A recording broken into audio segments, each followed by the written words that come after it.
Noon, nais ko lamang pong ating pong basahin sa awit o Psalm 150 verse 1 to 2. Yan, pa-flash po ni Auntie Tepay. Sabi po dito, praise the Lord, praise God in His sanctuary. Praise Him in His mighty heavens. Praise Him for His acts of power. Praise Him for His surpassing greatness. Hallelujah. Sige po, tayo po'y aawit sa Panginoon, a pure heart, pagpapalinis, pag-prepare ng ating mga puso sa umaga pong ito, anuman po yung mga bigatin, anuman po yung mga dalahin po natin, sa mga nakaraang araw, mga pagsubok, struggle sa ating po mga buhay, sanabin po muna natin, tayo po ay magpupuri, sasamba, at aawit po sa Panginoon.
Medyo basa sa kalsada, Panginoon, baha sa ibang mga area, Panginoon. Lord, I pray na ito pong linggong ito, Panginoon, ay magkaroon pa rin, Panginoon, ng oras ang aming pong mga kapatid, Panginoon, upang ikaw po ay mapapurihan, mapasalamatan, Panginoon, sa kabutihan at kapapatan niyo po sa aming pong mga buhay. Dalangin ko, ingatan niyo po sila, Ama, na makarating po na safe dito sa lugar ito. At sa umaga po ito, Panginoong Jesus, idinadalangin po namin from the praise and worship, sa aming pong speaker, yung anointing, Panginoon, iparanas po sa Kanya, unlimited anointing of the Holy Spirit, Panginoon. Lubugan po siya ng ibanan mong dugo, ng ibanan mong spirito, Panginoon. Sa umaga po ito, ikaw po ang mangusap, Panginoon, sa pamagitan po ng iyong mga salita. Ay sa amin pong pag-aawitan, ikaw lamang ang bigyan ng mataas na papuri, pagluwalhati, pagsamba. Idinadalangin ko rin po ang multimedia, Panginoon. Samahan niyo po maging maayos ang sound system, ang aming po mga instrumentalist, maging maayos po lahat, Panginoon, sapagkat nais po namin, Panginoon, sa umaga pong ito, maibigay po ang best, ang pinakamainam na pagsamba sa umaga po ito. Salamat, Ama, sa pangalan ni Jesus, sa lahat po ng anak ng Diyos, na magsabi ng Amen. Sabi po sa awit, Lord, you are good. Amen. God is good. And all the time, God is good. dito po yung mga kabataan, mabuti po ang Diyos dahil, nakatapos kayo. Amen ba, Lord?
You are good.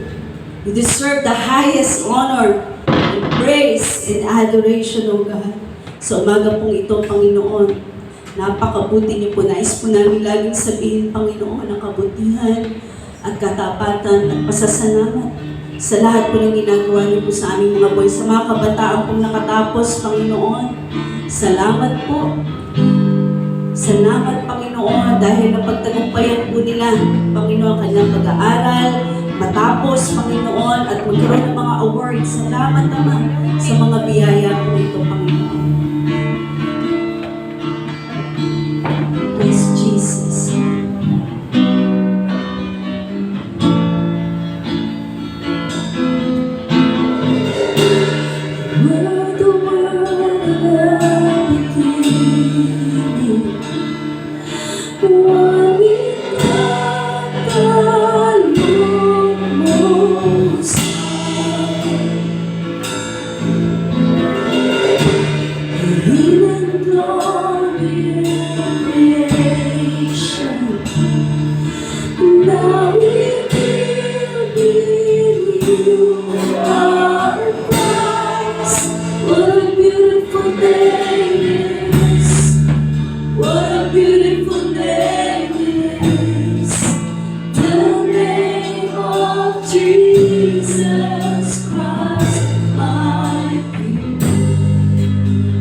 What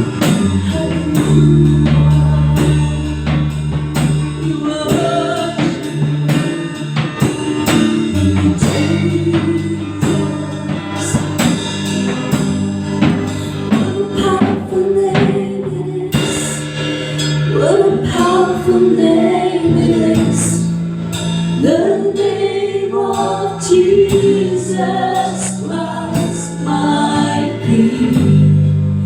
What a powerful name it is, nothing compares to this.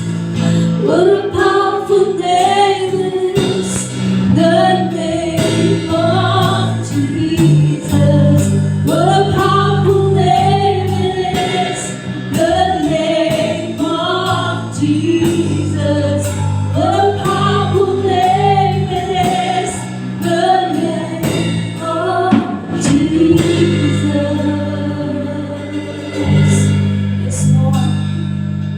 You are powerful, O God. Thank you, Jesus. Thank you, Holy Spirit. All the glory and honor belongs only to you, God, our God. Hallelujah. Amen. Amen. Palakpakan po lang natin.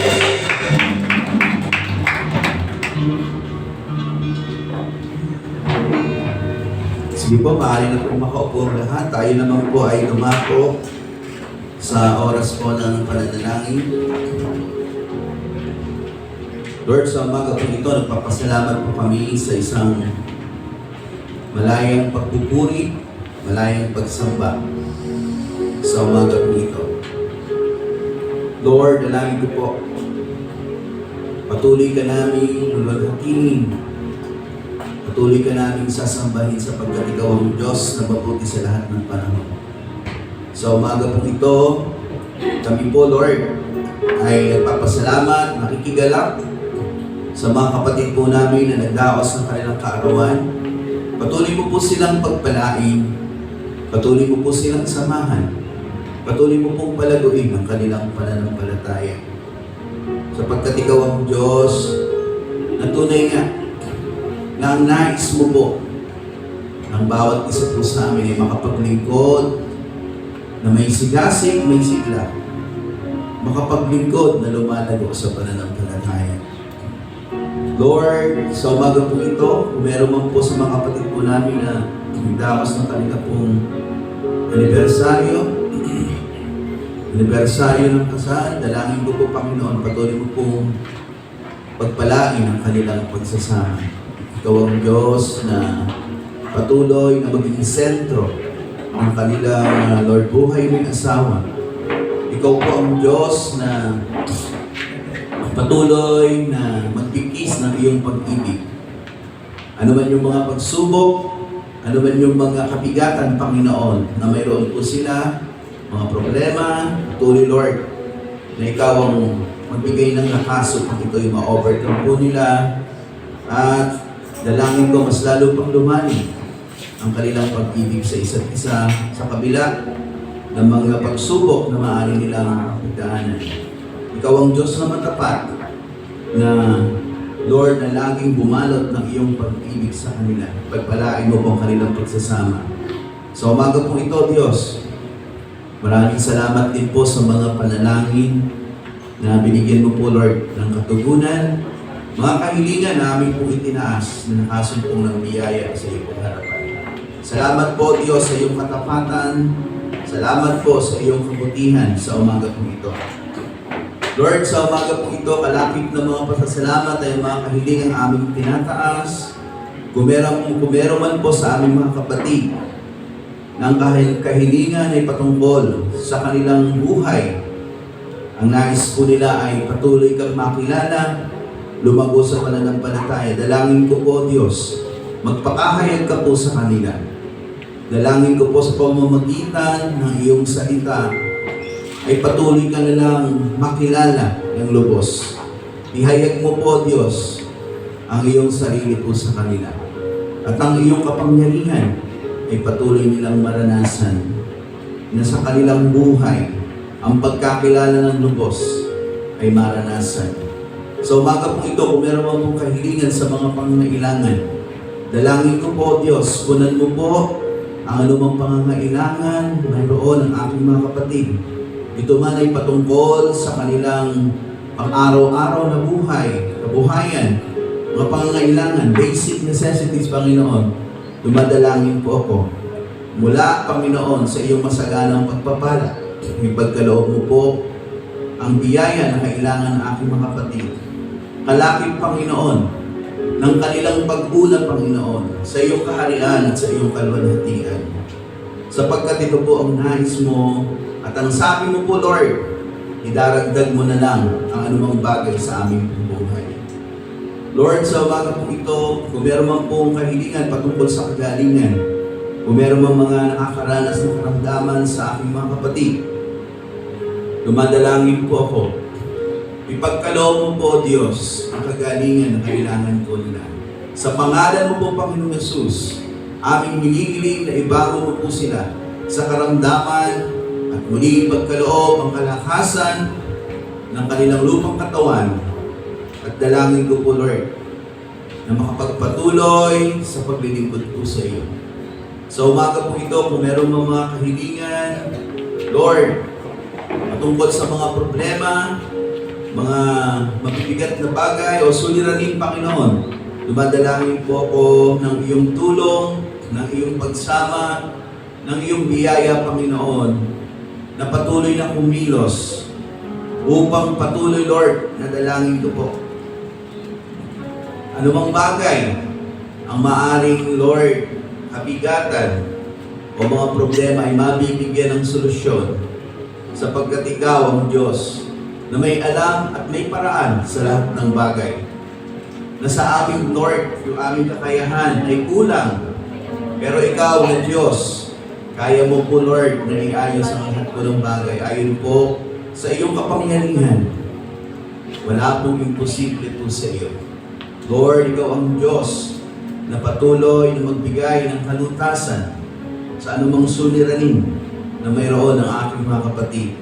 Sa umaga po ito, kung meron mang kahilingan patungkol sa pag-iingat, ikaw ang Diyos na mag-ingat sa mga mahal sa buhay ng aking mga kapatid. O miyembro, O Diyos, ng kanilang pamilya, na hinihiling nila na ikaw ay patuloy na mag-ingat at gumabay. Samahan mo po ang mga tao po ito na kanilang itinadalangin. Kalingain mo po sila at ikaw ang Diyos na pumatnubay po sa kanila. Sa umaga po ito, salamat po, bagamat Lord, ang aming panahon ay hindi maganda, pero Lord, hindi mapipigilan ang aming pagsamba. Sapagkat ito ay nararapat. Ito ay araw, Panginoon, para po sa iyo, hindi sa amin. At sa aming gawain ito, aking dalangin, iyong pagpalain. Ang Lord, magiging flow ng aming program.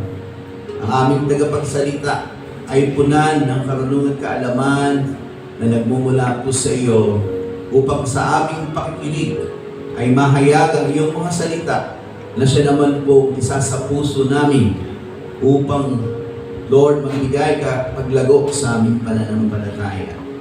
Lord, salamat po sa araw na ito at patuloy namin ibinabalik po sa iyo lahat ng papuri pagdaghati sa pangalan ng aming Panginoon Jesus. Ito po ang aming samot panalangin. Amen. Amen. Okay, salamat po, Pastor. Good morning po sa ating pong lahat. Patingin nga po natin yung ating pong mga katabi, kaliwa, kanan, harap, likod.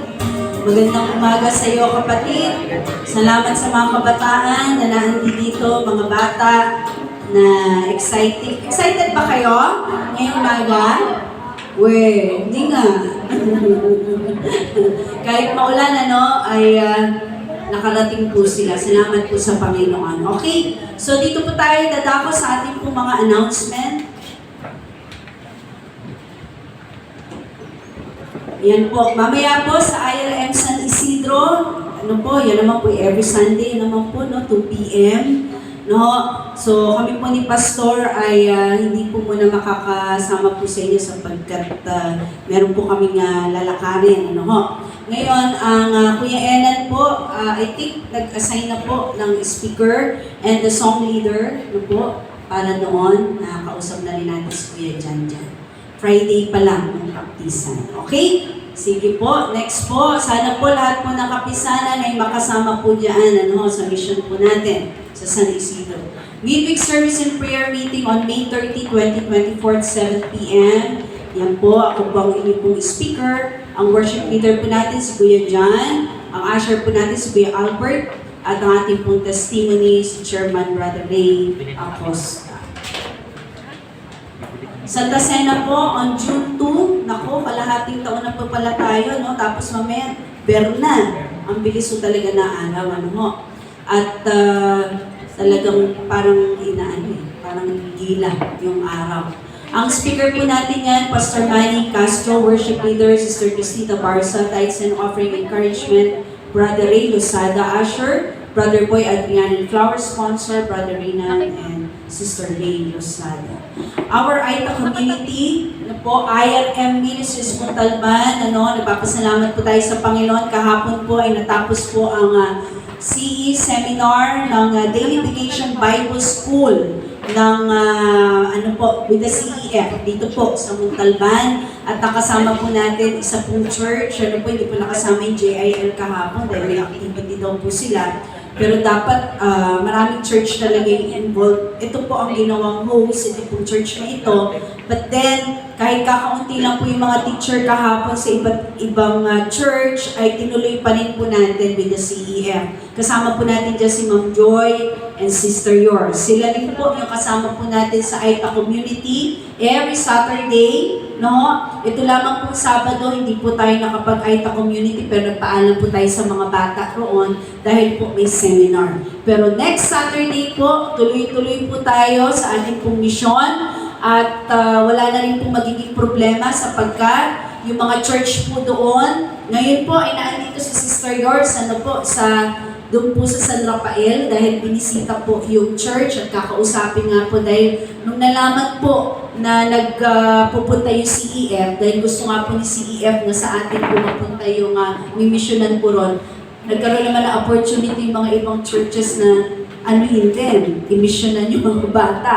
Pero yun nga po, dahil meron po tayong tinatawag na Christian Ethics and Protocol na ang CEF po, intayin po natin sila yung mag-designate doon sa church na talagang gusto po nila o napili nila na mag-mission po roon. And thank God, kasi po ang IRM Ministries Montalban po ang napili ng CEF na mag-mission po roon. Kung kaya naman, wala nang tayo magiging problema pa dyan dahil sa talagang atin na po. May identity na yung mga tao po roon na talagang ang IRM Ministries Montalban po ang mag-mission doon sa lugar po niya. Kaya naman, hinihikayat po namin lahat po ng mga kapisanan na makatuwang po rito. Hindi lang po CE Department, even our CALCAB, our YMO, and the Kabataan. Kasi ang mga bata po doon, hindi lang po mga bata, ating mimisyonan, yung mga Aita kundi mga magulang at mga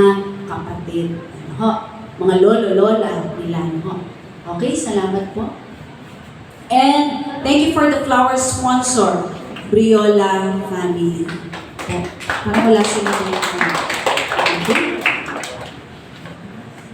Ngayon po ay tayo po ay makakapakinig ng salita po ng Panginoon. Salamat po sa isa pong tao na malapit po sa amin ni Pastor na kahit na mag-schedule po kami, mag-invite po kami, talagang on the go po si Ate Lea, kanya, and also the support sa ating pong church dito sa IRM Montalban. And also, siya rin po yung always encouraging us, the worker. Kami po ni Pastor, nag-encourage, nag-pray, nagka-counsel, sa aming mag-asawa. Kaya salamat po sa kanyang pong buhay. Kaya naman, pakinggan po natin, ihanda po natin ang ating mga puso isipan sa pakikinig po ng salita ng Panginoon. Tatawagin ko na po, hindi ko na pahabain pa. Ito po ang ating pong attorney, Lea Apostol. Palagpakan po natin ang Panginoon sa Panginoon.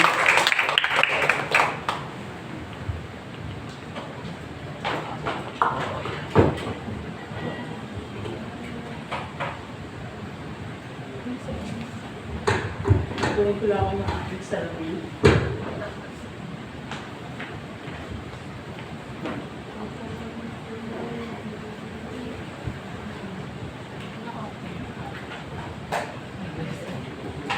Kasi yung first slide.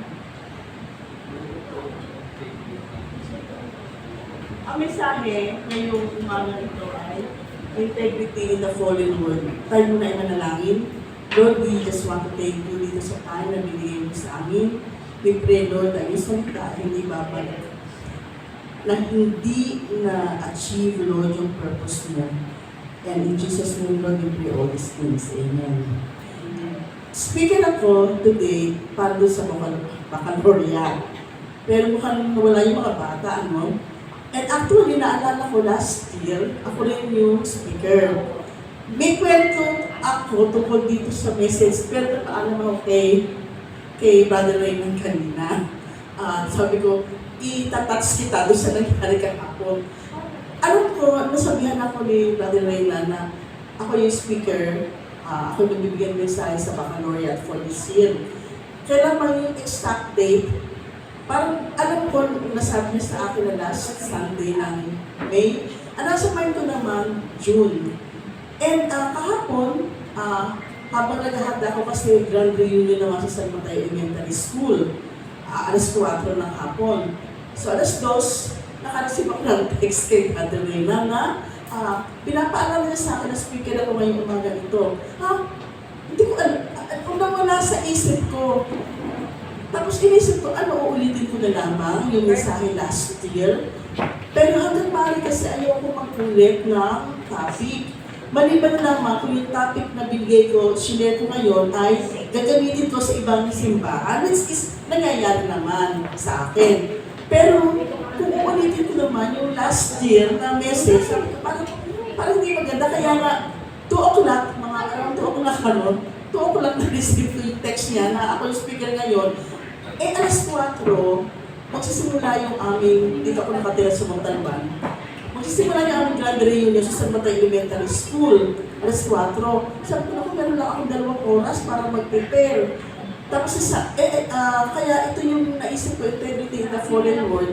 At sabi ko rin sa pamangkin ko, kay ikaw huwag ka muna uwi sa Bulacan, kasi tulungan mo ako sa PowerPoint presentation. So ito yan ang mahabang kwento. Integrity in the fallen world.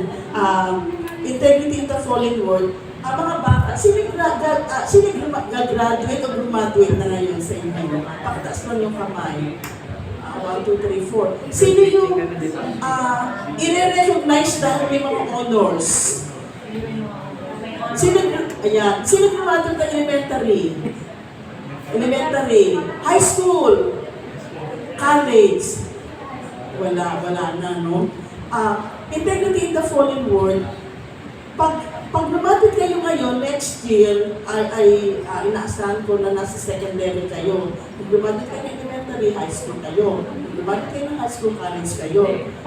Bawat kabanata ng buhay natin, lalo na pag lumapit kayo sa college, trabaho na. Paghayo ninyo sa mundong ito, hindi naman ideal eh. Hindi naman sabi nga natin, not everything is shiny and happy. Maraming mga pagdadaanan. So, integrity in the fallen world, nahirapan din ako sa Tagalog. Parang mahirap pumanap ng salitang Tagalog sa integrity. Ka-integridad na lamang in the fallen world sa mundo na mahulog sa kasalanan. Ngayon, may mga ipapakilala ko sa iyong tao para lalo natin maintindihan yung topic ngayong umaga ito. Ang unang tao, kilala niyo siya. Mukhang hindi niyo siya talaga kilala, no? Ang pangalan niya ay si Elizabeth Holmes. Si Elizabeth Holmes, siya yung founder at CEO siya ng Thermos at Ramos. Ang Ramos, siya nagsabi na kaya-kaya nila na baka magkaroon ng blood testing. Hindi ba, sino sa inyo nasubukan na magkaroon ng blood test? Di ba hirap? Hirap na hirap minsan yung nurse. Sa akin, on my part, hirap na hirap. Pag ganyan, hirap na hirap yung nurse o yung kukuha ng dugo sa akin, hanapin yung ugat. Minsan pipitikin pa niyan, yung, para ugat na doon itutulong ka karayom para makakuha ka ng, naka-extra ka ng dugo at iyon ang itetest. Ayon kay Elizabeth Holmes, doon sa kanyang na-invento daw na ano siya, yung sa kanyang biochemical laboratory niya, napakadali ng blood testing. Ipiprick lang ito, konting dugo, tapos na. Aba, napaka-revolutionary yung kanyang na-invento ng kanyang company. At dahil dito, yumaman siya sa edad na bata pa siya ang tinuturing na isa sa pinakamayaman sa Amerika. At nung heyday, nung teramos, $9 billion yung cost o yung approximately halaga yung value ng kanyang company. At ako po sa board niya, sila Henry Kissinger, sila George Shultz, yung dating State General General Secretary ng Amerika, hanggang mabisto na yung biochem niya hindi accurate yung resulta ng blood testing. At higit sa lahat, pinapalabas nila na sa ilang minuto lamang kaya nila na makuha yung resulta ng blood, ng test ng blood niya. Just to ma-discover lang na gumagamit din pala siya ng traditional na pagsuri ng dugo sa blood chem. So, ano nangyari ngayon, mula sa $9 billion na halaga ng kanyang company, ang kanyang net worth ay zero. Nasaan siya ngayon? Nakakulong siya ngayon. 11 years ang patol sa kanya. Pero napakagaling na binuno. Yung cover niya sa Times Magazine, kinikilala siya. Bago lang siya, kaya siguro hindi siya masyadong narinig yung pangalan. Siya si Elizabeth Holmes. Pinag-uusapan kasi natin ang integrity. May papakilala pa ako sa inyong pangalawa. Sino siya? Yung katabi, kilala niyo artista? Sino? Si Leonardo DiCaprio ng Titanic. No? Pero hindi siya ang papakilala ko sa kanya, yung katabi niya. Ang katabi niya ay si Joe Lo. Yan, Chinese. Malaysian Chinese siya. Si Joe Lo, siya ay isang, actually nagtatago siya ngayon, hinatabo siya na international fugitive siya ngayon. Hindi malaman ko siya nagtatago ngayon. Ito naman ang kwento niya. Siya ay nakatira sa Malaysia. Siya ay involved sa one Malaysian development warehouse scandal. Anong ginagawa niya? Yung halagang 4.5, hindi pinag-uusapan natin ang millions, hindi natin pinag-uusapan ng trillions, pinag-uusapan natin billions. 4.5 billion mula sa one Malaysian development Burnham Bank. Ito ay yung pera na yun ay nilagay niya sa kanyang personal account. At kasama niya yung dating Prime Minister ng Malaysia na si Najib Razak. Nawala na siya ngayon, nakademanda din siya pati yung kanyang asawa. No, yung asawa ni Razak. Inabuso nila yung power, inabuso nila yung kapangyarihan, yung tinatawag natin na money laundering. Kaya nga yung The Wolf, ito, isa sa example ng money laundering. Halimbawa, kumuha ka ng pera sa gobyerno, kinurap mo, no? Ang ginawa nito, si Jolo, nag-produce siya ng mga pelikula. Ang isang produce niya ng pelikula, yan niya, si Leonardo DiCaprio. Ang pangalan ng movie, The Wolf of Wall Street. Kaya pag kumita na yan, yung pera, malinis na yung pera. Malinis na yung pera, ibig sabihin yung pera ay legitimate kasi kinita niya sa pelikula. Kaya kung hahabulin ngayon yan ng Malaysian government, yung pera na mawawala, ano na yun, na laundry na, ay money laundering yung, pag sinabing laundry kasi sa English yung laundry, sa Tagalog ay nalaban na yung pera. So yan ang kwento. Kaya ngayon, Biro mo nagpa-party siya. Ano sila, Beyonce? Sa mga Hollywood celebrities. Pero ngayon, hindi ka malaman kung nasaan siya. Hinahamon siya ng Malaysian government. Para katulad na nangyari dyan yung Maharlika Fund natin na magpupun yung resources, merong resources ng Pilipino na gagamitin sa investment. Okay naman yun, kaya lamang, paano ko hahawak mga tiwalik? Eto, ang pangatlo ipapakilala ko sa inyo, kilala ninyo. Slides, please. Yan. Sino siya? Si Mayor Alice Go. Ano naman ang kwento ni Mayor Alice Go? Nagsimula ito na may raid ng mga kapulisan yung Pogo Hub sa Bambang Tarlac. Yung Pogo, paano ni-raid iyon? May isang nakatakas na galing sa Vietnam. Vietnamese. May human trafficking na involved. Kinuha siya mula sa Vietnam, pati sa China, dinala sila sa Pilipinas, siguro kadalasan dito ay peke ang passport. Pagkatapos, nag-ooperate sila ng Pogo. Kasi alam mo ang Pogo, yan yung siya ng Badcore. Meron naman mga legitimate na Pogo, no? yung mga gambling operations na yan. Pero marami dyan ay hindi naman legal. Ginagamit din niya ng money laundering. Karamihan kasi niyan galing sa China. Sa China, ganito nangyayari. Kapag ikaw ay madalas, ito ang problema ngayon sa China. Baksak ang kanilang real estate. Kung yung Evergrande, biro mo, yung isa middle class family ka, yung lahat ng inipon mong pera, bumili ka ng property, kasi investment sa Chinese ang mga ari-arian. Pagkatapos nawawala na yung pera, nakatiwangwang yung mga building, hindi natapos, umiiyak yung mga Chinese na loko. Pagkatapos, ikaw ay meron kang pera sa bangko, halimbawa yung mula bata ka, nag-ipon ka, nilagay mo sa bangko, halimbawa sa China State Savings Bank, kung ano man yun.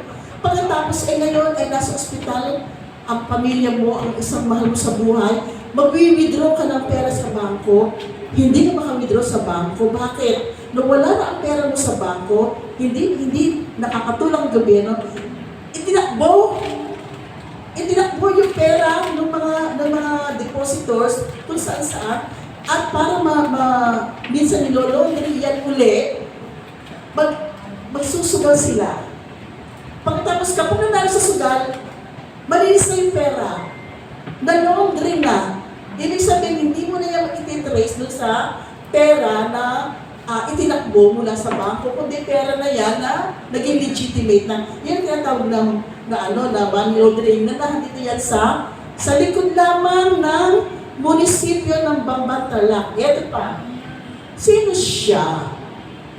Ano mukha niya? Ano itsura niya? Chinese. Ang sinasabi niya, Filipino citizen siya. Yung kanyang birth certificate, delayed registration. I-register niya yung kanyang kapanganakan nung edad na 18 years old siya. Nasaan siya nung 17 pababa? Walang record. Nakalagay doon, yung kanyang nanay daw ay kasambahay, Amelia Leal. Walang birth certificate sa PSA ang pangalang Amelia Leal. Sabi niya, yung kanya daw na nanay ay kasambahay. At nung pinanganak daw siya, hindi na daw niya nakita yung nanay niya na kasambahay. Amelia Leal pangalan. Pero, pagkatapos siya ipinanganak, merong birth certificate na lumitaw. Kapatid niya, na ang pangalan din ay Amelia Leal. Yung nanay na Pilipina daw.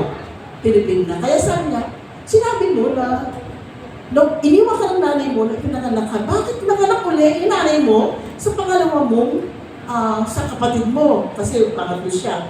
Tapos sabi niya, hindi mo kilala, wala akong kilala, hindi ko alam, ang pagkakaalam ko ay nag-iisa lang ako anak. Sabi naman, teka, nagta-travel ka.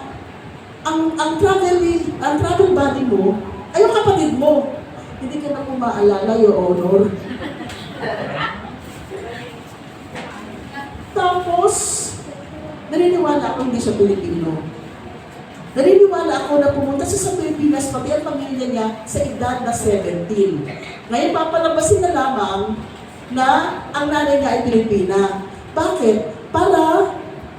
Para makabili sila ng property kasi bawal sa batas natin, hindi pwedeng bumili ng property ang isang foreigner. Bawal yon. Hanggang ngayon, bawal yon. Para makabili siya ng property, kinakailangan palabasin niya na Pilipino siya.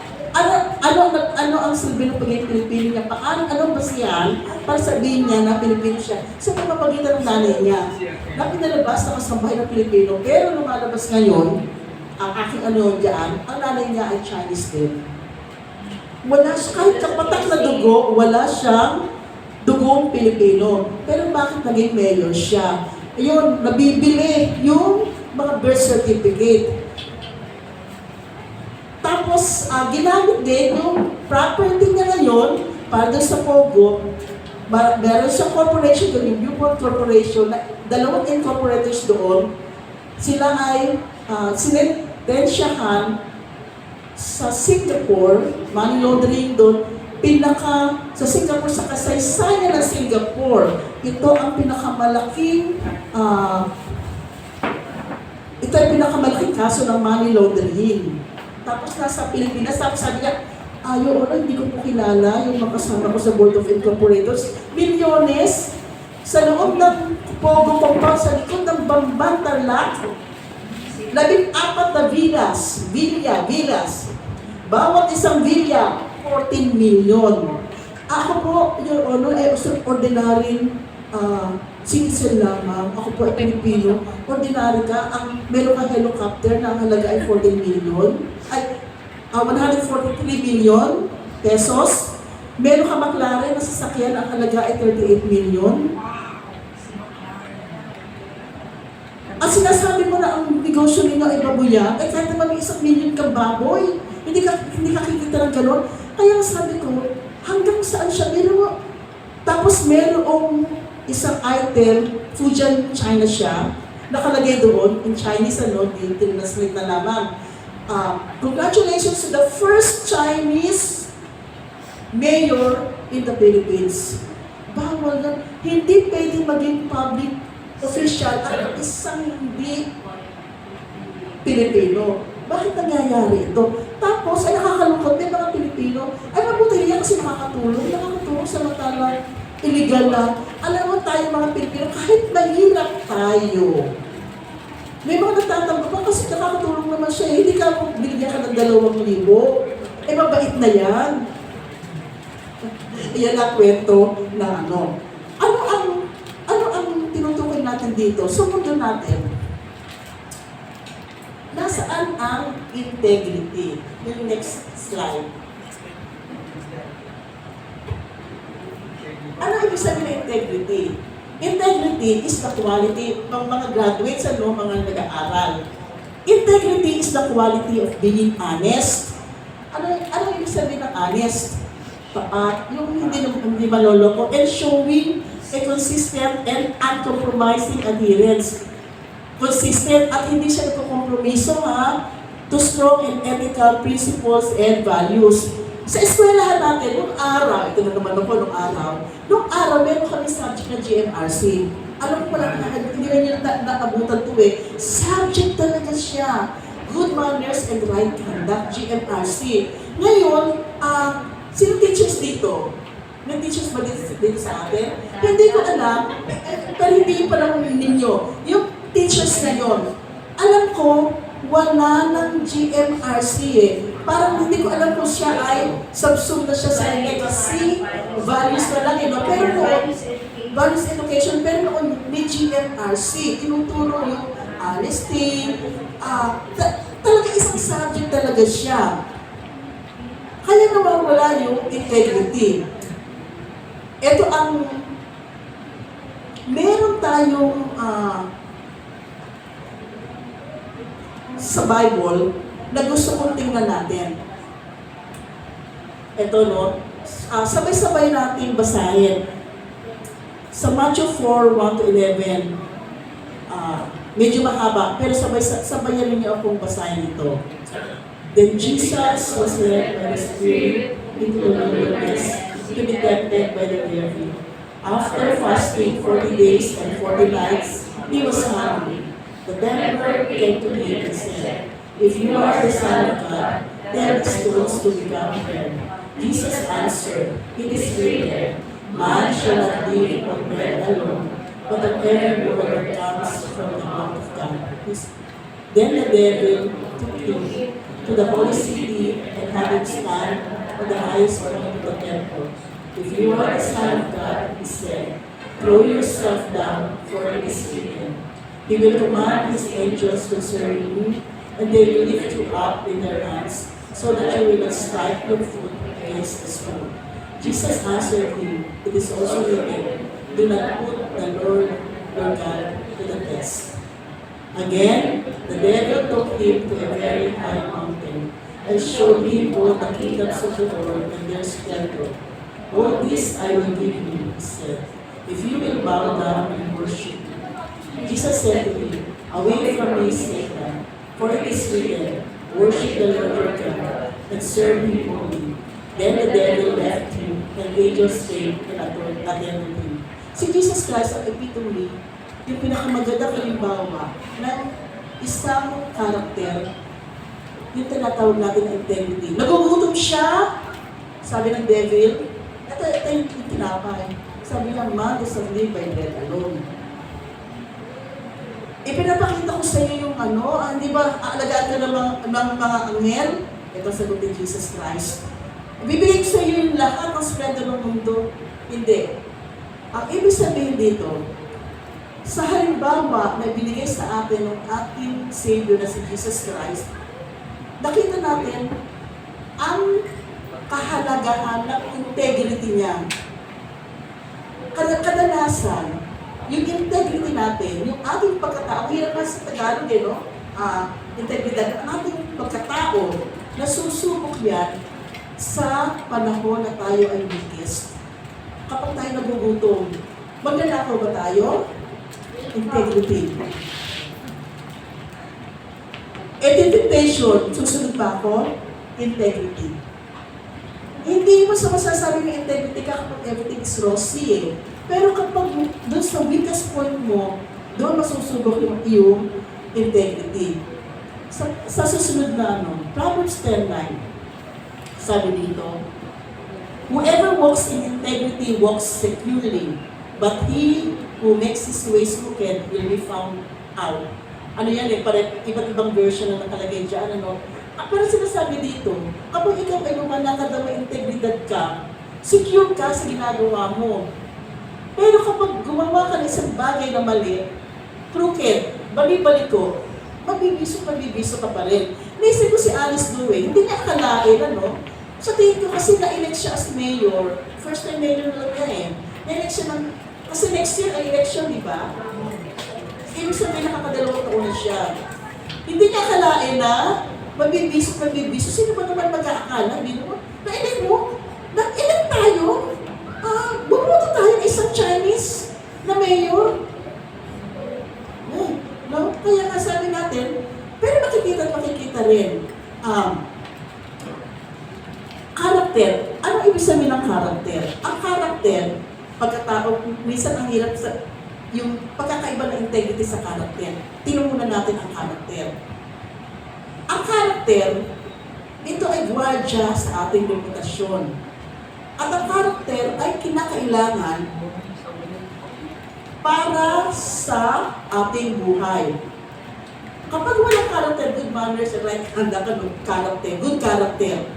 Di ba kapag ikaw ay pumapasok sa trabaho, hinihingan ka ng good moral character. Kahit mag-transfer ka sa school, good moral character. Hindi ka natin naisip, ano ba karakter? Ang karakter, kung wala ito, lahat ng mga bansa, businesses, negosyo, bahay, pamilya, lahat ito ay babaksak kapag wala karakter. Pero sa kabila ng lahat, subalit, gaano man kahalaga ang karakter, meron pa isang bagay na mas mahalaga sa karakter. Ano yun? Integrity.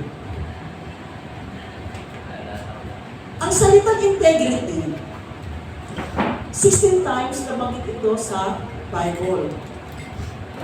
At ito ito, ang salitang integrity ay napakahalaga sa ating pagkatao. Sa Biblia, may isang tao doon, may isang personalidad doon na tingnan natin yung kanyang integrity. Hindi ba sabi natin kanina, katulad ni Jesus Christ, nasusubok ang integrity kapag dumadaan sa isang yung weakest point natin. Lahat tayo may weakest point. Walang perfecto sa atin dito sa loob ng church. Lahat tayo, meron tayong kahinaan, meron somehow may darating ang panahon na meron tayong weak point doon. Tingnan natin si Job. Ay, yung character ni Job, makikita natin yung integrity. Ay, hindi ko na nailagay dyan. Pero tingnan natin sa Job. Pwede na isang magbasa ng Job 2:3. Job 2:3.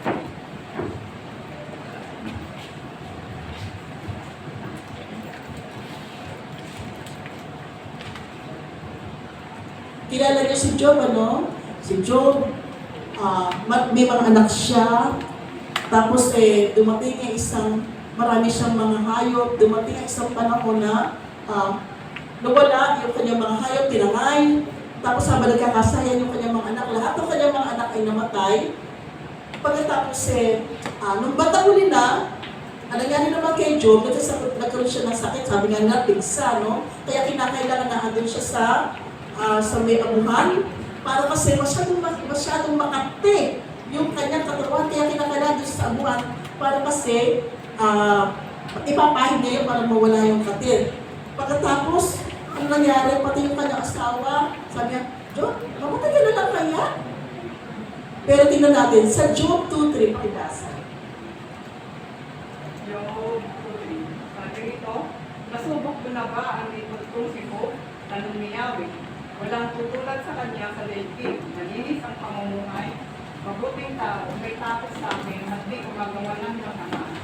Pinapinsan ko siya sa ilong ng walang dahilan. Pero may nananatiling sapat sa akin, sabi ko. Oo. Ganun pa rin siya, no? Ano kanyang integrity na napanatili niya sa Job 2:9. Ano sinasabi niya doon? Integrity sa English, ang translation dito integrity, pero sa Tagalog, hindi niya makuha yung talagang act na translation sa Job 2:9. Sige, tuloy mo na lang na ano. Doon pa naman tayo Sinabi ng asawa, hindi ka pa ba anak magpabago? Sumpayin mo na ang Diyos nang mamatay ka na. Sabihan ka ng gano'n. Ang sagot ni Job, hindi mo nalalaman ang iyong sinasabi. Kaginhawaan lang ba ang tatanggapin mo sa Diyos at hindi pati kaginapan?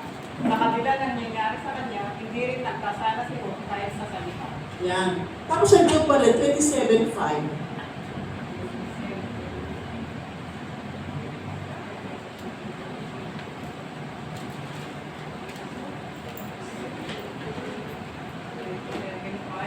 Hindi ko matatanggap na kayo ang may katuwiran. Hindi ko ako ay walang kasalanan. Oo, sige.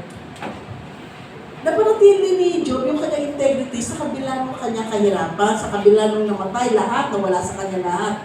Tapos sa Proverbs, nailagay pala. Nailagay pala ni Iko. Sa Proverbs 10:29. Yan. Sabi dito, the way of the Lord is strength to the upright, but destruction shall be to the workers of iniquity. Strength, yung way, yung hanapin natin ang kalooban ng Panginoon. Tapos sa Proverbs 28:6, ito yung huling atin. Better is a poor man who walks in his integrity than a rich man who is crooked in his ways. Mabuti man ang isang mahirap na tao na lumalakad ayon sa kanyang integrity kaysa isang tao na mayaman na crooked naman sa kanyang lakad. Ang integrity, ito ay ang integrity, siya ay tatay ng karakter. Hindi mo na mauna ang karakter. Ulitin ko, no? Ano pagkakaiba ng integrity siya sa karakter? Hindi pwedeng mauna ang karakter tapos mayaw ka integrity. Integrity muna, tapos magiging maganda ang karakter mo. Bilang panghuli, ang example to si Martin Luther, sabi niya, if I know that the world would go to pieces tomorrow, I would still plant my apple tree and pay my debts. Sa Tagalog, sabi ni Martin Luther, kung malalaman ko na bukas ay mawawala, gugunaw ang mundo, bukas magugunaw ang mundo, magtatanim pa rin ako ng apple tree at babayaran ko pa rin ang aking utang. Last week, nung pauwi na ako dyan sa Misarapay sa bahay namin, may napansin ako kasi dito naman, sa mga lugar no? Minsan yung mga patay, yung mga nakaburol, minsan makikita mo sa tabi ng daan, ano, sabi nila si Alias Pogi, yung dito sa San Rafael. Tapos, dumadaan kami doon, napapansin ko, kasi maglinggo, kapag wala naman akong trabaho, nagkukumit ako, nagtatricycle ako, nag-jeep ako, kasi kung minsan, marami ka pa rin matututunan kapag ikaw ay gumagamit ng mga private ay publiko na transportation. Alam mo yung ano yung nangyayari sa mundo, kaysa sa ikaw ay lagi ka nakasakay doon sa libado mo sa sakyan. Tapos nag-uusap-usap, ay si Umiya, si ganyan. Sabi ko nga, ay itong namatay na ito, hindi ko kilala, pero nakakakilala sa kanya. Pagkatapos, tinignan ko yung kanyang, yung sa labas, sabi, ang bata pa nito, 50 years old. Tapos, marami nakakilala sa kanya, yung pala nagpapautang siya. Sa Montalban. Alias Pogi ang tawag dun sa kanya kasi namatay siya sa sakit. Tapos ito ang usapan. Paano yung pinautang niya? Kasi papautang siya, hindi na magbabayad. Kasi siya nakakaalam kung sino pinautang niya yung pamilya, pero balita wala naman daw pamilya. Pero may alaga, no? Kung ikaw ba na may utang, at alam mo na patay na, namatay kagabi, yung nagpautang sa'yo, at alam mo na hindi niya sinabi sa asawa niya na may utang, na pinautang ka, babayaran mo ba? Hindi, may sumunod din. Dito natin makikita yung salita natin integrity. Ako rin nahihirapan din ako sa ganyan sitwasyon no? Babayaran ko pa ba? Pero kung pinag-usapan natin ng integrity, yung character, integrity, babayaran mo ba? Knowing na alam mo na may utang, kaya lamang, at alam mo na may utang ka, at may anak yun, at may asawa yun, pwede mo kasi hindi naman niya alam, may utang na pinutang ka no? Babayaran mo ba? Ito yung sasabi natin integrity. Umalis ang boss mo, mag-a-abroad, alam mo na ang trabaho ninyo ay from 8 to 5. Ay, wala si boss. May sinasabi nila sa Tagalog na kapag wala ang pusa naglalaro ng mga daga. No? Alisa tayo for o'clock kasi wala naman yung boss natin Kapasok na ulit ang salita, integrity. Sukli. Sinuklian ka, nabigyan ka ng 100. Ang sukli ay dapat 50 pesos lamang. Pero binigyan ka ng 80 pesos dahil busy yung tindera, dahil ang dami niya mga namimili. Ibabalik mo ba? Integrity. Kasi wala naman nakakaalam Wala naman nakakakita Pag sinasabi natin integrity, mahirap sa mundo ito, kaya nga integrity in the fallen world. May iba na pwede makagusto, pero kung sinasabi natin na Kristyano tayo, yung integrity, kaya sabi ko ayoko maging judgmental, pero ito yung ito yung pagkakaiba na natin ngayon sa mundo, kung hindi tayo lalakad na may integrity, at lalakad tayo na may integrity, hindi dahil para purihin tayo ng tao, hindi natin pa-practicein, hindi natin susundin ang integrity sa buhay natin dahil magpakita tao tayo, dahil para mapuli tayo, kundi dahil haharap tayo sa Diyos, haharap tayo sa ating tagapagligtas. Ngayon sa mundo ito, marami naman talagang temptation Ang hirap talaga mabuhay mabuhay ka na dyan sa mundong ito. Pero, sa mga bagay na ito, minsan nahuli tayo sa kasalanan, minsan victorious tayo, minsan talo tayo, pabangon uli tayo. Pero, kasi ang buhay Kristyano ay constant struggle yan eh. Pero yung constant struggle na yan, pero meron tayong pag-asa. Pag dumarating tayo sa mga bagay-bagay na nasusubok yung ating integrity, magsabi tayo kay Jesus Christ. Pakinggan natin yung song bago tayo mag-close sa prayer.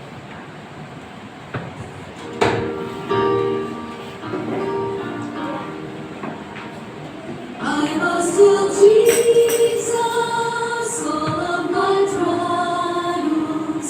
I cannot bear these burdens alone. In my distress, He kindly will help me. He never loves and cares for His own. I must tell Jesus, I must tell Jesus, I cannot bear my burdens alone. I must tell Jesus, I must tell Jesus, Jesus can help me, Jesus alone. I must tell Jesus all of my troubles. He is a kind, compassionate friend. If I but ask Him, He will deliver. Make up my troubles with me and I must tell Jesus, I must tell Jesus, I cannot bear my burdens alone. I must tell Jesus, I must tell Jesus, Jesus can help me, Jesus alone. Tempted and tried, I need a great Savior, one who can help my burdens to bear. I must tell Jesus, I must tell Jesus, He who my cares and sorrows will share.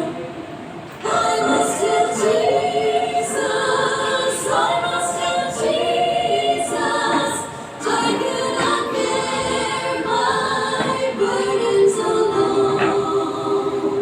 I must tell Jesus, I must tell Jesus, Jesus can help me, Jesus alone.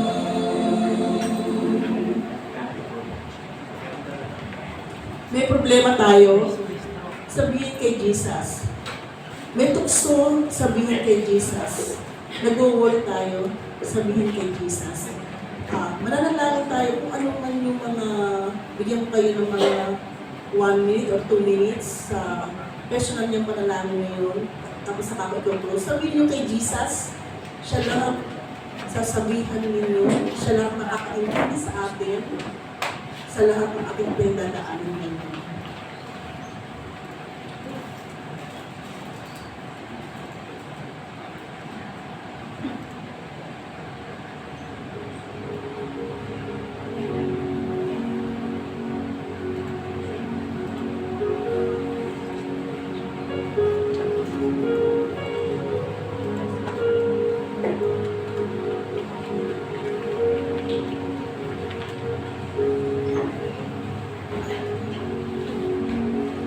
Lord, ngayon ay Baccalaureate Sunday. Nandito, Lord, yung mga kabataan. Siguro sila din nag-iisip, makakapag-aral ba ako? Ano mangyayari sa akin? Pero tulungan mo po, Ama, sila na sa panibagong ito ng kanilang buhay, meron Diyos na pwede nilang lapitan at sabihan, Lord, ng lahat, Lord, lahat-lahat ng kanilang struggles, worries, problema, mga pangarap, mga gusto mangyari sa buhay. Lord, thank you dahil lahat ay nagbabago. Walang bagay na hindi nagbabago, pero meron isang bagay lang na constant o hindi nagbabago. At iyon, Lord, ay magiging Diyos mo. At ang Diyos na yan, ang Diyos na aming tinagkap, pinasarili namin Panginoon at tagapagligtas na aming buhay. Maraming salamat, Lord, at sa iyo namin inilapalig lahat ng patuloy na sasalamat. Sa pangalan ng iyong anak na si Jesus. Amen.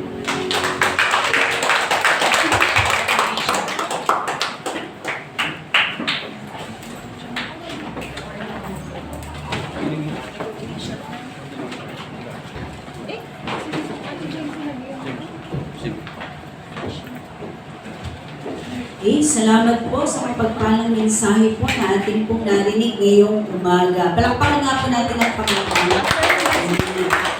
Ngayon po, dadako po tayo sa ating pong mga graduates dahil nga po ngayong araw na ito ay baccalaureate. Ano ho? Year 2024. Taon-taon naman ho, ginagawa mo natin ito. Natawagan po natin ang ating pong mga teacher. Ano po? At yung ating pong mga bata na naandi dito, sana po ay naandi dito. Ano ho? Nandito po ba? Tawagin ko po isa-isa. Lapit po rito. At ang teacher po ng area po ay hindi pala area no po per grade. Pero kapag nabanggit po ang inyong pong estudyante, mga city teachers, lapit po rito. Sama po natin mag-aabot at tawagan po natin ating pastor, na po ang ating pong chairman at syempre ating pong CE. So ako po. Okay, sige po. Tawagin po ni Ate Teta. Natawagan po si Pastora, si Chairman, si Attorney para po ibigay yung certificate po ng mga bata po. Para po sa preschool, ang graduate po natin, si Sofia Catrian La Fortesa. Nandito po ba? O, next po, elementary graduates po natin, Christine La Fortesa, Lorraine Esparago, Adrian Alma P. Del Remedios. Palakpak, Adrian.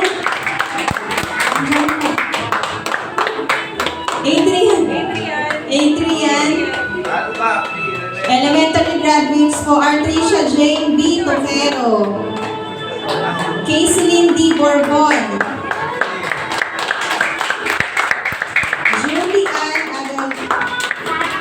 Julian Agaloos, Natasha Andrea Banhoyo. Armain, alito na po sa high school graduates na po.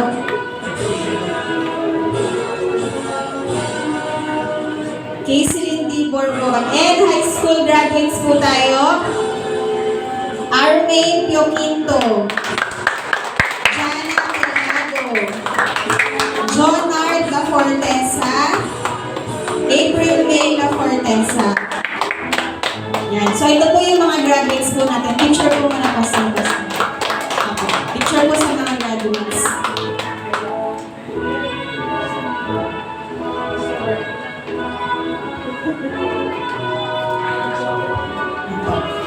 Elementary and high school graduates. Palakpakan po natin yung mga graduates po.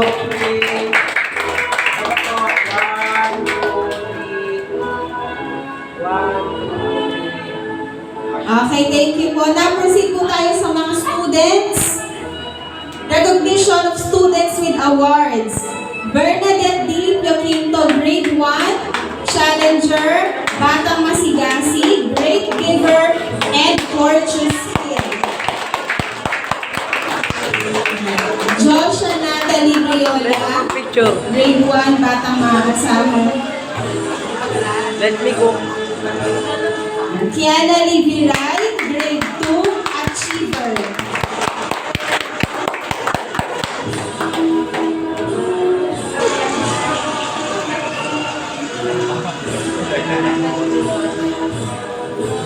Next po, Kaydin Sofia D. Borbon,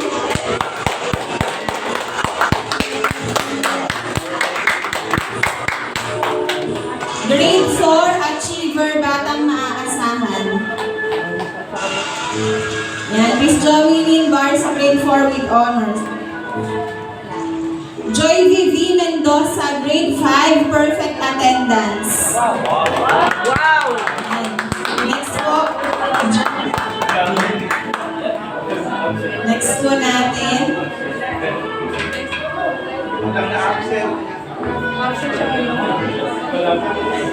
Joanna May Biogdang, nandyan po.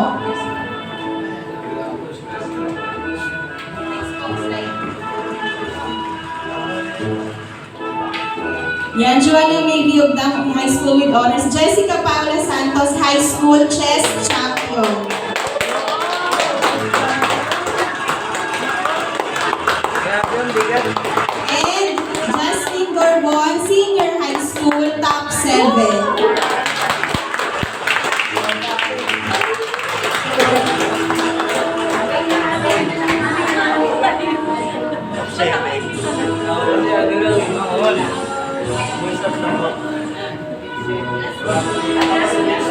And Jasmine Bourbon, Senior High School, Top 7 po. Pictures po sa mga may awards.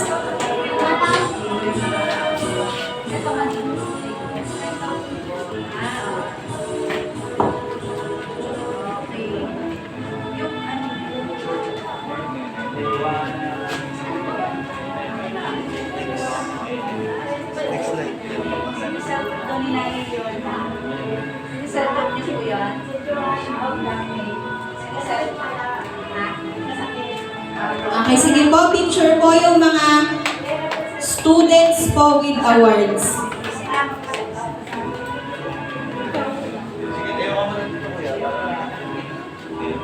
Sige po, muli po natin palakpakan mga estudyante po natin na may academic excellence and curricular activities po sa school.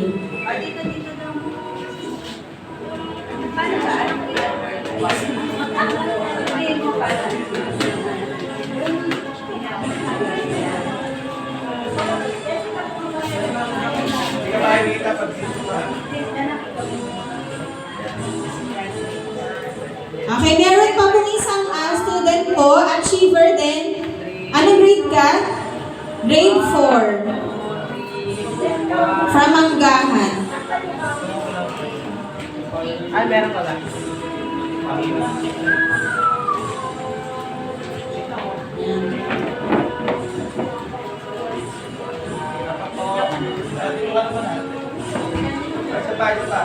One, two, three.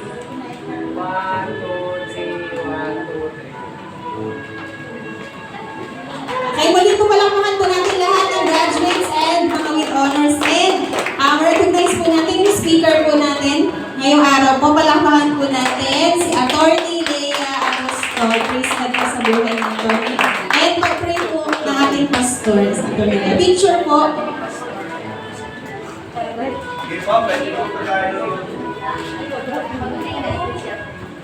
Sige po, tayo pong lahat ay tumayo. At extend po natin ang ating kamay. At ating pong idalangin at ipanalangin ang ating pong Ate Lea Apostol.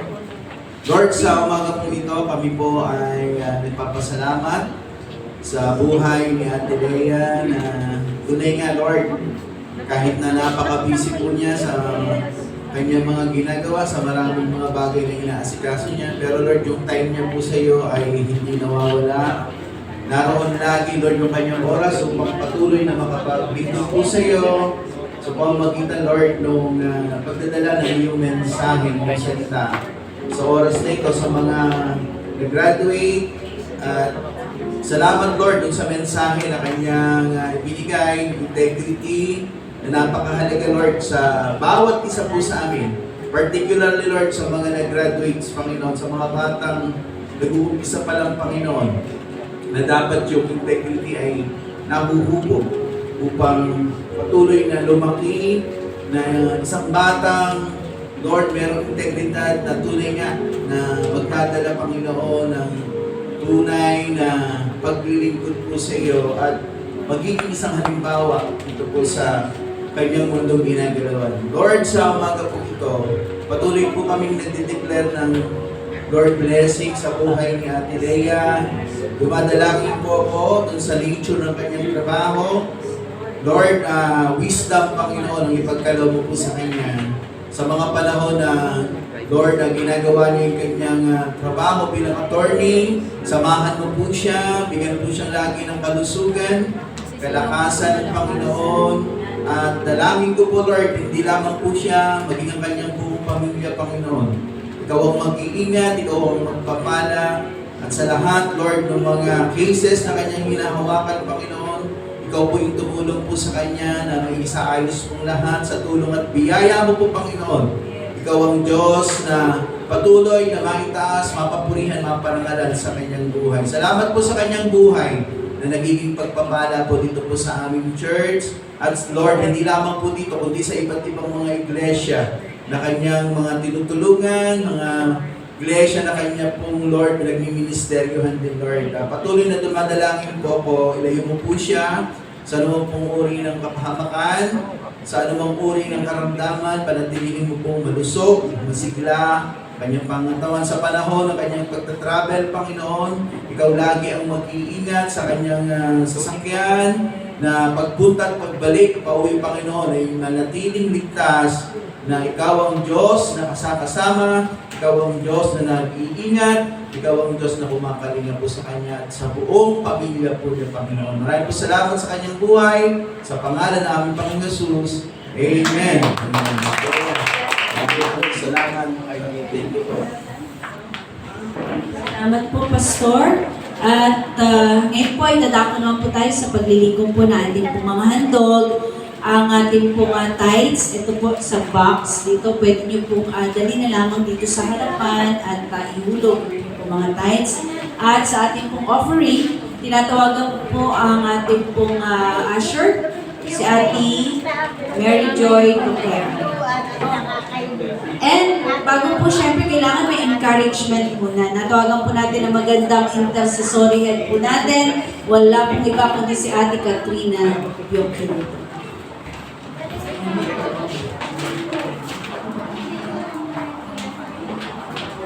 Ang ating pong tithes and offering encouragement ay mababasa po sa Gawa 20 verse 35. Ang sabi po dito, sa lahat ng pagkakataon ay pinakita ko sa inyo na sa pamamagitan ng ganitong pagpapagal ay dapat ninyong tulungan ang may hirap.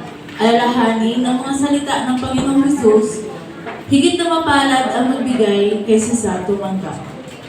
Mga kapatid, dapat nating malaman na ang daan ng mga pagpapala sa ating buhay ay sa pamamagitan ng pagbibigay na bukal sa ating kalooban. Magbigay tayo sa Diyos na mayroong kabutihan sa ating puso. Pagbibigay na walang hinihintay na kapalit, sapagkat alam na ng Diyos ang lahat ng ating mga kailangan. Hindi pa naman natin ito hinihiling, ay Kanya na ang ibinigay at sobra-sobra pa. Alam din ng Diyos at nakikita ng Diyos ang mga pusong nagbibigay na mayroong mabubuting kalooban. Kaya naman, sa ano na ito, kailangan natin tandaan na sa bawat pagbibigay natin, na higit mapalad ang magbigay kasi sa tumanggap. Maraming pong salamat.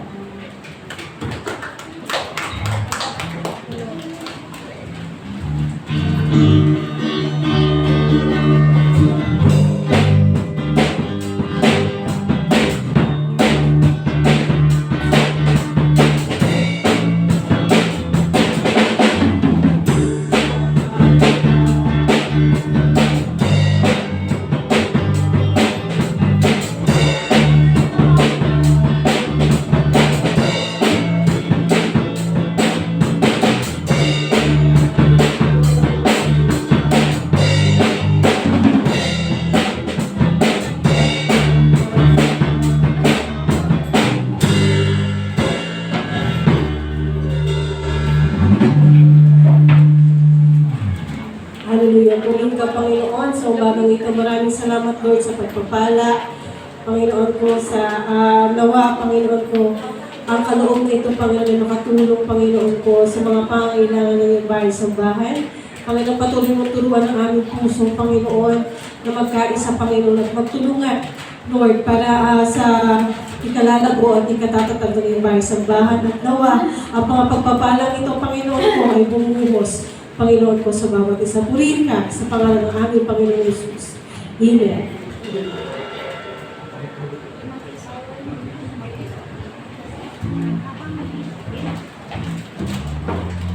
Salamat po. At ngayon po dadako po tayo para po sa ating pong tawag dito, yung ano po ng treasury, ano po, ng project. Ang piso, 5 piso mula sa puso.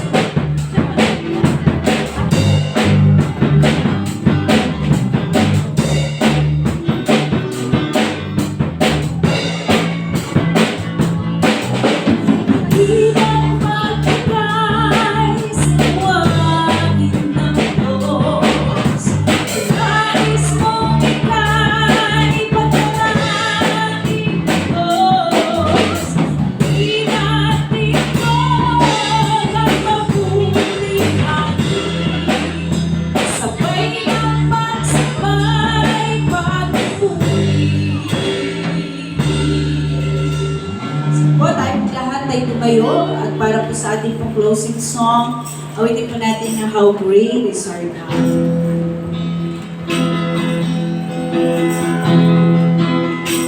Thank you, Lord. Salamat po, Panginoon, sa mga tagumpay na gawain po ngayong umaga.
Panginoon, maraming salamat po sa aming natapos na gawain. Salamat, Lord, sa isang malayang pagpupuri at pagsamba.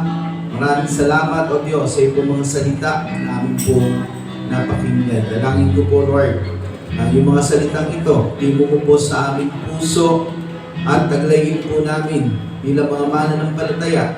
Lord, dito sa mundong aming ginagalawan, makita, Panginoon, ng mga tao sa aming buhay ang tunay na integridad na itinuturo ng iyong salita upang mamuhay kami, Lord, may katwiran at kabanalan sa iyong dakilang harapan. Dalangin ko po, Panginoon, patuloy mo pong pagpalain ang aking mga kapatid. Ingatan mo po sila, patuloy na bigyan ng kauhawang lagi sa iyong mga salita, sa pananalangin at kasipagan sa pagdalo sa mga gawain. Dalangin ko po, Lord, ikaw ang Diyos na pumatnubay, gumabay, ikaw ang Diyos na magpala, at dalangin ko po, Lord, patuloy mo pong palaguin, palalimin ang aming mga pananampalataya. Lord, sa sandali po ito, sa pagtataas ko po ng aking kamay, iparanas mo po sa amin ang iyo pong mayamang basbas.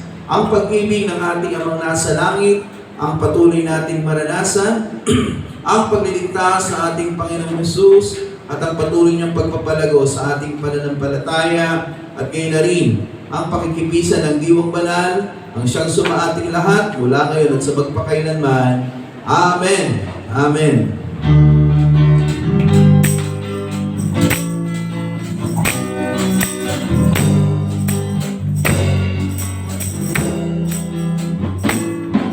The Lord bless you and keep you. The Lord bring His patience upon you. And give you peace. And give you peace. And give you peace forever. The Lord be gracious to you. The Lord make His patience upon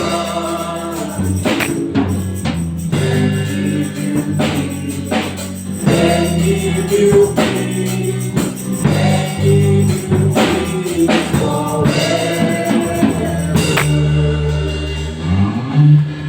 Okay, salamat po, Pastor. Mamaya po San Isidro. Mamaya po, si Glyza, opo. Ano po, wala po yata Pastor dito. Kaya hindi po na tinawag. Okay. Salamat po sa mga pumunta po ngayong umaga. At tayo pimuli nga awit sa Panginoon. Mamaya po sa Isidro, 2 p.m. Pastor, tama po ba? Iyahatid po na ating pong Pastor. At